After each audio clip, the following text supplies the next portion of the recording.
எங்க எல்லார்கிட்ட இருந்து மறைக்கிறேன்னு எனக்கு தெளிவா தெரிஞ்சிருச்சுன்னா நாகமணிக்கு முன்னாடி எனக்கு அண்ணன் தம்பி சொந்தம் பந்தம் எந்த உறவும் முக்கியமானது இல்ல. இந்த வீட்டுல நடந்துகிட்டு இருக்கிற எதுவுமே எனக்கு சரியா படல. அந்த பொண்ணால இந்த வீட்டுக்கு ஏதோ ஆபத்து காத்துக்கிட்டு இருக்கு. அவ இங்க வந்ததுல இருந்து ஏதாவது ஒண்ணு மாத்தி ஒண்ணு தப்பாவே நடந்துகிட்டு இருக்கு.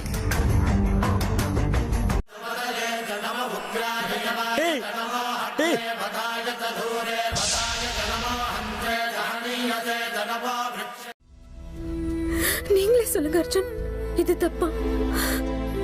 நான் செஞ்சது தப்பா? ஐயோ சாரிங்க, இதெல்லாம் எனக்கு சுத்தமா தெரியாது. ப்ளீஸ் நீங்க அழாதீங்க. முதல்ல கண்ணை தொடச்சுக்கோங்க.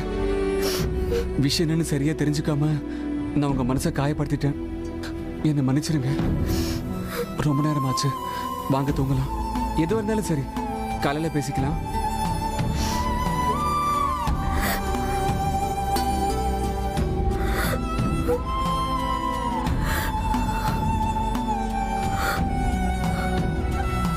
படுத்துக்கோங்க.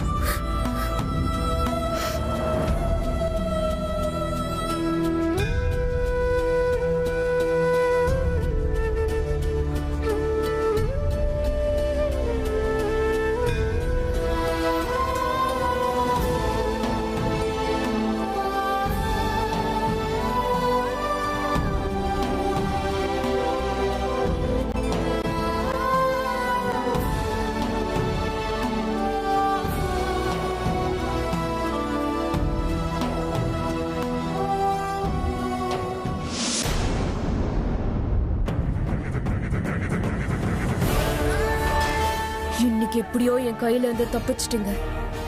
ஆனா உண்மை என்னங்கறத கண்டுபிடிக்காம விட மாட்டேன். உங்களை விட மாட்டேன். அது என்னன்னு கண்டுபிடிக்கிறேன். உண்மை எனக்கு தெரிஞ்சே ஆகணும்.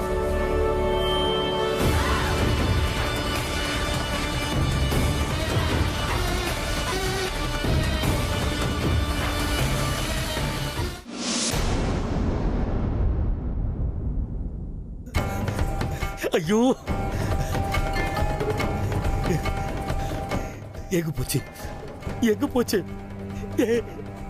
என் கையில இருந்து எங்க மாயமா போன நீ? எங்க போன? எங்க போன? எங்க எங்க போன? எங்க போன? என் கையில இருந்து கீழே விழுந்த அப்புறம் நீ எங்க போன?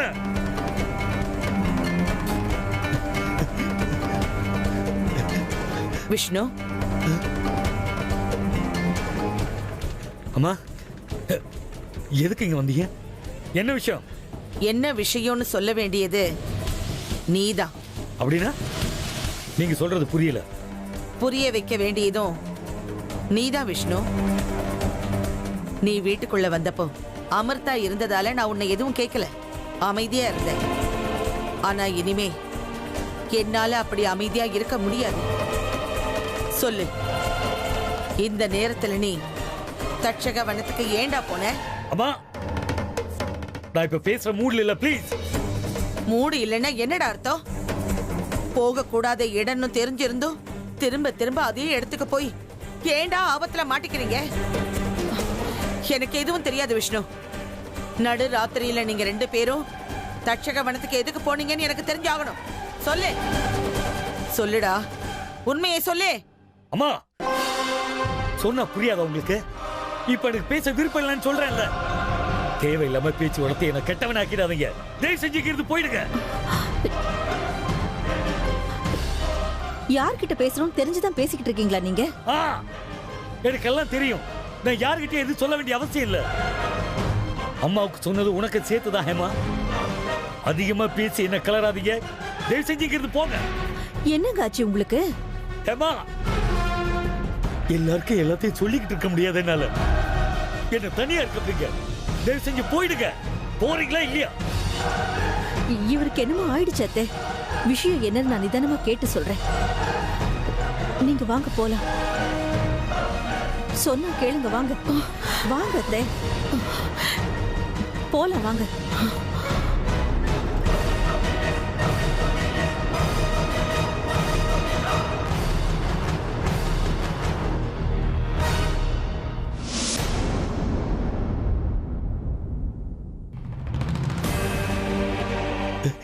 என்ன நடந்தது? என் கையில இருந்த நாகமணி என்னோடது. நாகமணி என்னோடது.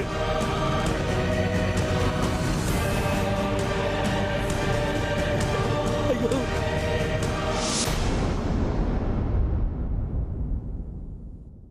நில்லு ருத்ரா.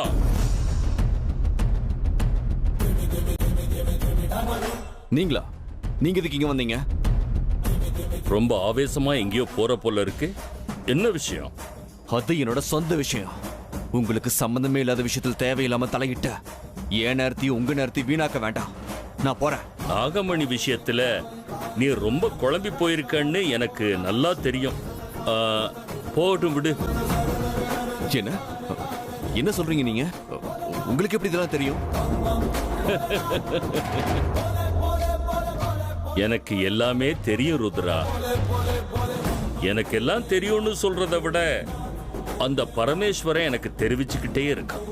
நான் அதை சொல்லிக்கிட்டே வர்றேன், அவ்வளவுதான். அப்படின்னா உங்களுக்கு நாகமணியை பத்தி ஏதோ ஒண்ணு நிச்சயமா தெரிஞ்சிருக்க. சொல்லுங்க, நாகமணியை பத்தி உங்களுக்கு என்ன தெரியும்? நாகமணியை பத்தி எனக்கு என்ன தெரியுங்கிற விஷயம் உனக்கு தெரிய வேண்டிய அவசியம் இல்ல ருத்ரா. ஆனா நாகமணி விஷயத்துல நீ தடுமாறி இருக்க, நீ ஏமாந்து போயிருக்கங்கிற விஷயம் மட்டும் எனக்கு நல்லாவே தெரியும். நீங்க என்ன சொல்றீங்க குருவே? ஆமா ருத்ரா, இனிமேலாவது கவனமாயிரு.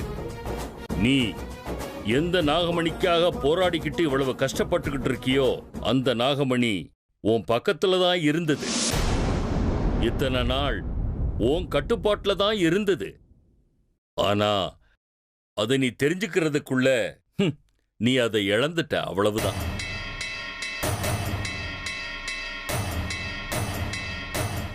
அது எப்படி முடியும் குருவே? அப்படின்னா உங்களுக்கு நாகமணியை பத்தி இன்னும் பல ரகசியங்கள் தெரியுங்கிறது எனக்கு புரியுது. இல்லன்னா இந்த அளவுக்கு விஷயங்களை நீங்க என்கிட்ட சொல்றதுக்கு வாய்ப்பே கிடையாது. சொல்லுங்க குருவே, நாகமணி எங்க இருக்கா? இப்ப யார்கிட்ட இருக்கா? கொஞ்சம் பொறுமை இருக்கட்டும் ருத்ரா. விஷயங்கள் ஒன்னொன்னா வெளியே வந்துகிட்டே இருக்கு. இந்த மாதிரி நேரத்துல நீ இப்படி அவசரப்பட்டா எப்படி சொல்லு? குருவே, உங்களோட இந்த மாதிரியான பேச்சை கேட்கறதுக்கு எனக்கு பொறுமை கிடையாது. சொல்லுங்க, உங்களுக்கு நாகமணி பத்தி என்ன தெரியும்? இது நீ என்கிட்ட கேட்க வேண்டிய கேள்வி இல்ல. அந்த பைரவனை போய் கேளு.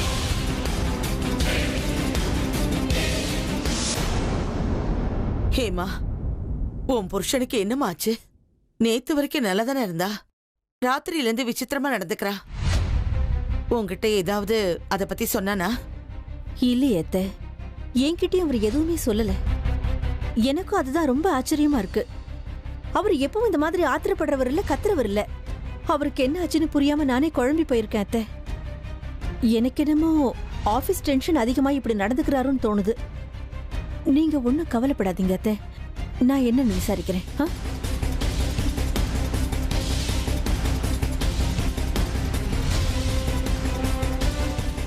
நடு ராத்திரியில இவங்க ரெண்டு பேரும் தட்சக வனத்துக்கு எதுக்கு போனாங்க? அத்தை, பூஜை மண்டபத்தை நான் ரெடி பண்ணி வச்சிருக்கேன். வேற ஏதாவது வேலை இருக்கா அத்தை? அப்படியா? சிவலிங்க தயாராயிடுச்சா? கர்ணாவை விசாரிக்க சொன்னனே, சிவலிங்க வந்துகிட்டு இருக்கா? ஆமா அத்தை, கர்ணா அப்பவே போன் பண்ணா. சிவலிங்கம் வந்துகிட்டே இருக்கு. அப்படியா? அப்ப சரிம்மா, நீ முதல்ல புரோகிதருக்கு போன் பண்ணு. சிவலிங்கம் வீட்டுக்கு வந்ததுக்கு அப்புறம் 2 நாளைக்கு விசேஷமா பூஜை பண்ணணும்னு சொன்னாங்க. அதுக்கப்புறம் பிராண பிரதிஷ்டை பண்ணணுமா. எல்லா ஏற்பாடுகளும் தடையில்லாம நடக்கணும், புரிஞ்சுதா? அத்தை, நீங்க ஒன்னும் கவலைப்படாதீங்க. என்னெல்லாம் ஏற்பாடு பண்ணணுமோ நாங்க ஏற்கனவே பண்ணிட்டோம். அக்கா, கொஞ்சம் வரீங்களா? மண்டபத்துக்கு முன்னாடி கோலம் போடணும். இதோ வரேம்மா.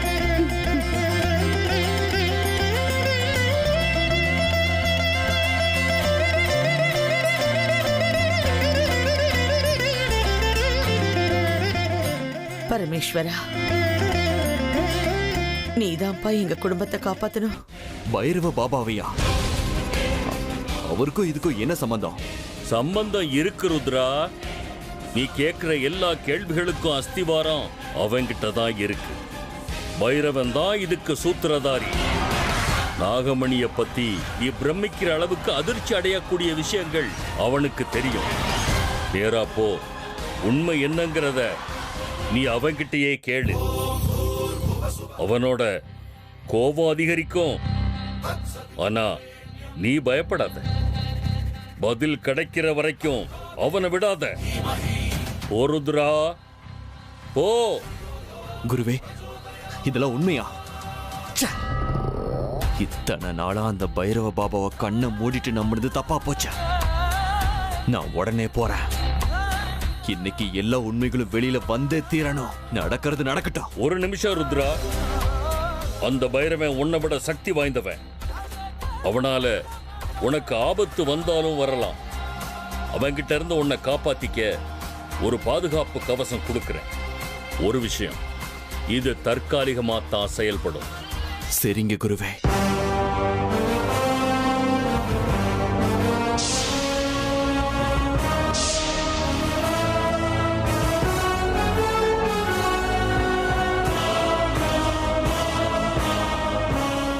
ஓம் நம சிவாய.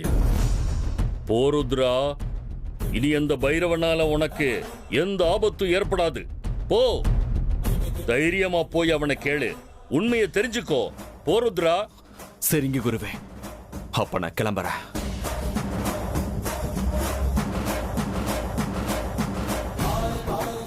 பைரவா, நீ கண்டிப்பா உண்மையை சொல்லித்தான் ஆகணும். ஓம் நம சிவாய.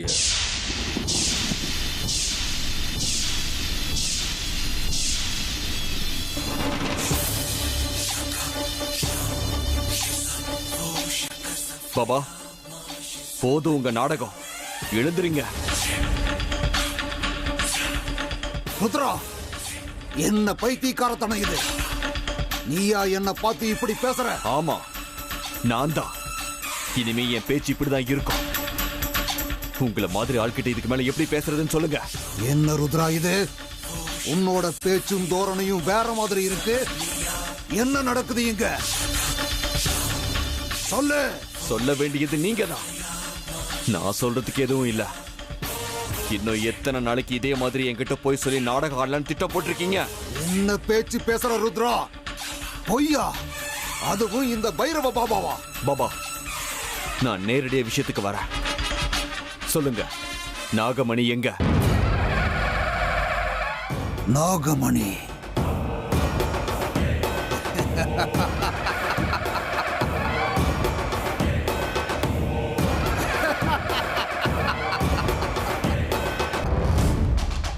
என்ன ருத்ரா இது?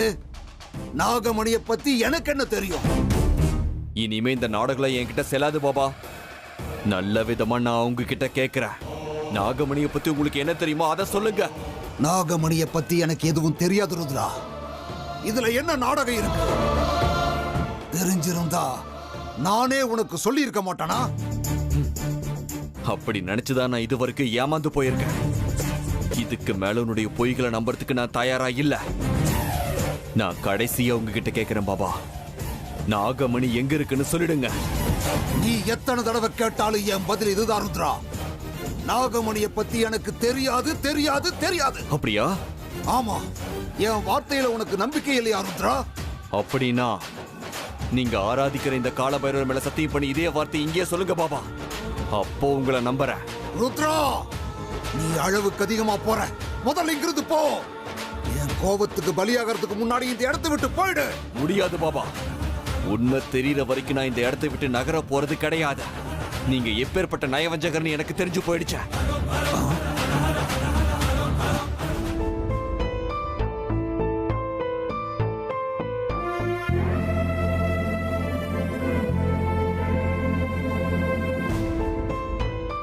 மாமா, என்ன இது? நீங்க இன்னும் தயாராகலையா? தயாராகணுமா? எதுக்கு? என்ன மாமா தெரியாத மாதிரி கேக்குறீங்க? இன்னைக்கு வீட்டுக்கு சிவலிங்கம் வருதுல்ல, பூஜைக்கு எல்லா ஏற்பாடும் பண்ணியாச்சு. உங்களை கூட்டிட்டு வர சொல்லி என்ன அனுப்பினாங்க. என்ன சிவலிங்கம், என்ன பூஜை, என்ன பேசுறேன்னு தெரியல. முதல்ல போயிங்க.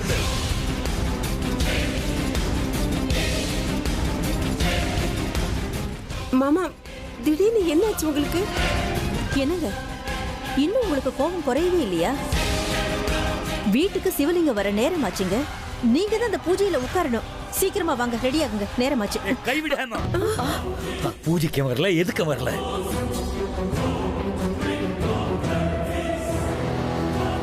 விஷ்ணு, அளவுக்கு அதிகமா போற. என்ன பேசுறேன்னு தெரிஞ்சுதான் பேசுறியா? எனக்கு எல்லாம் தெரியும். நான் எந்த பூஜைக்கு வர மாட்டேன். இப்படி சொன்னா எப்படிடா? நீ தான் இந்த வீட்டுக்கு மூத்த மகன். ஹேமாவும் நீ தான் பூஜையில வந்து உட்காரணும். அப்பதான் இந்த குடும்பம் நல்லா இருக்கும். தேவையில்லாம சாமி விஷயத்துல விளையாடாத. இந்த பார், நான் உன் அம்மா சொல்றேன், வந்து பூஜையில உட்காரு. நான் எங்கேயும் வரமாட்டாமா. நீ இல்ல, அந்த சாமியை வந்து கூப்பிட்டாலும் வரமாட்டேன். ஏன் தெரியுமா? சாமியே இல்ல, சாமிங்கிறதெல்லாம் பொய். எல்லாம் நாடகம், ஏமாத்த வேலை, பிரம. அந்த பிரமையில வாழ எனக்கு விருப்பம் இல்லாமா. நான் எந்த பூஜைக்கும் வரமாட்டேன். தயவு செஞ்சு என்ன தொந்தரவு பண்ணாதீங்க, போங்கிறது.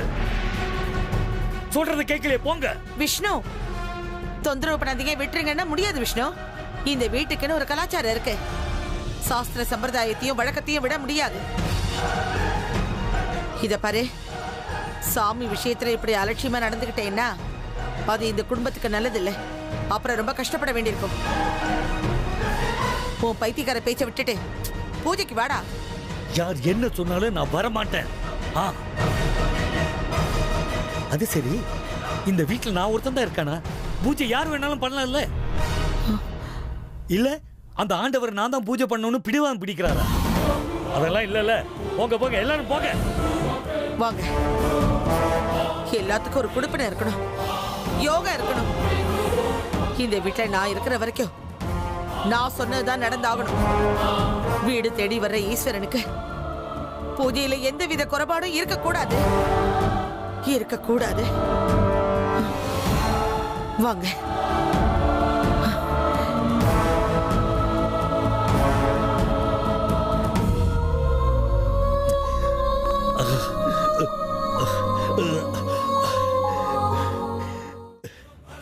ருத்ரா, இந்த பைரவனையே திட்டுற அளவுக்கு, சந்தேகப்படுற அளவுக்கு பெரிய ஆளாயிட்டியா நீ? நான் யாருன்னு உனக்கு காட்டுறேன்.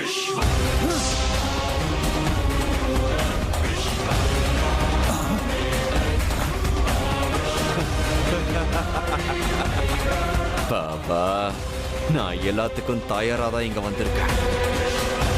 உங்களோட எந்தவித உருட்டல் மிரட்டலுக்கும் இந்த ருத்ரா அசர மாட்டான் பாபா. சொல்லுங்க, நாகமணி எங்க இருக்குன்னு சொல்லுங்க. உங்களுக்கு தெரியும் இல்லையா? நாகமணி எங்க இருக்குன்னு நிச்சயமா எனக்கு தெரியாது ருத்ரா. ஆனா அந்த நாகமணி இத்தனை நாளா எங்க இருந்ததுன்னு மட்டும் எனக்கு தெரியும்.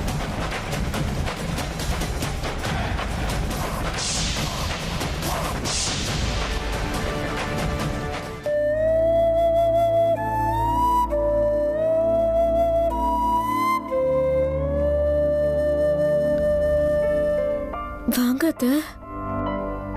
என்னாச்சு? ஒரு மாதிரி இருக்கீங்க. ஏதோ கவலையில இருக்கீங்க போல இருக்கு. அமிர்தா, நான் உன்கிட்ட கொஞ்சம் பேசணுமா? சொல்லுங்க அத்தை. அது என்னன்னு தெரியலம்மா. உங்க மாமா ஏதோ கொஞ்சம் வருத்தத்துல இருக்காரு. பூஜையில வந்து உட்கார மாட்டேன்னு பிடிவாதம் பிடிக்கிறாரு. எனக்கு தெரியும் அத்தை. சின்னத்தை ஏற்கனவே எல்லா விஷயத்தையும் சொல்லிட்டாங்க. இப்போ என்ன, நானும் இவரும் வந்து பூஜையில உட்காரணும், அவ்வளவுதானே? நீங்க ஒன்னும் கவலைப்படாதீங்க. நாங்க வந்து பூஜையில உட்காரோம். அம்மா, அப்பா, சாக்ஷாத் அந்த சிவனும் பார்வதியும் மாதிரியே இருக்கீங்க ரெண்டு பேரும். அமிர்தா, நீ பூஜையில உட்கார சம்மதிச்சது என் மனசுக்கு ரொம்ப சந்தோஷமா இருக்கு. அத்தை, அந்த பரமேஸ்வரனுக்கு பூஜை பண்றதுன்னா எனக்கு ரொம்ப பிடிக்கும். அந்த ஈஸ்வரர் என்னோட இஷ்ட தெய்வமாச்சே. இந்த பூஜை மட்டும் இல்ல அத்தை, 3 வேளையும் அவர் முன்னாடி உட்காந்து பூஜை பண்ணணும்னு சொன்னா நான் சந்தோஷமா பூஜை பண்ணுவேன். ஆமா ஆமா, உங்க முன்னாடி நந்தி மாதிரி நான் ஒருத்தர் இருக்கேங்க. நான் கணக்கு தெரிய மாட்டேனே, ஆனா கணக்கு தெரியாத சிவன் முன்னாடி 3 வேளையும் உட்காருவாங்களாம். டேய், இப்ப எதுக்குடா ஓவரா துள்ளிக்கிட்டு இருக்கே நீ? ஏன் மருமக அப்படி என்ன குறை வச்சுட்டா உனக்கு? ஆமா ஆமா, என் கஷ்டம் உங்களுக்கு புரியாது, விடுங்க. ஓஹோ, ரொம்ப கஷ்டப்படுறாரு. போதுண்டா. என் மருமகளோட குணம் என்னன்னு எனக்கு தெரியாதா? நம்ம அமிர்தா நமக்கு எந்த கஷ்டம் வந்தாலும் அத போக்கிடுவா. அவ ஒன்னும் கஷ்டத்தை குடுக்கறவ இல்ல. ஆமா ஆமா, மாமியார் மருமகளை விட்டு கொடுக்க மாட்டீங்க. நான் தான் நடுவுல மாட்டிக்கிட்டு அவஸ்தைப்படுறேன். அது சரி, அப்பா எதுக்காக விசித்திரமா நடந்துக்கிறாரு? நேத்து வரைக்கும் நல்லதானமா இருந்தாரு. ஆமாண்டா அர்ஜுன், எனக்கு அதான் ஒண்ணுமே புரியல. நேத்து ராத்திரி பூரா அவர் தூங்கவே இல்லைன்னா பாத்துக்கையே, என்னத்தையும் புலம்பிக்கிட்டே இருந்தாரு. இழந்துட்டேன், பொக்கிஷத்தை இழந்துட்டேன்னு சொன்னாரு. போச்சு, எல்லாமே போச்சுங்கிறாரு. தூக்கத்துல உளறிக்கிட்டே தான் இருந்தாரு.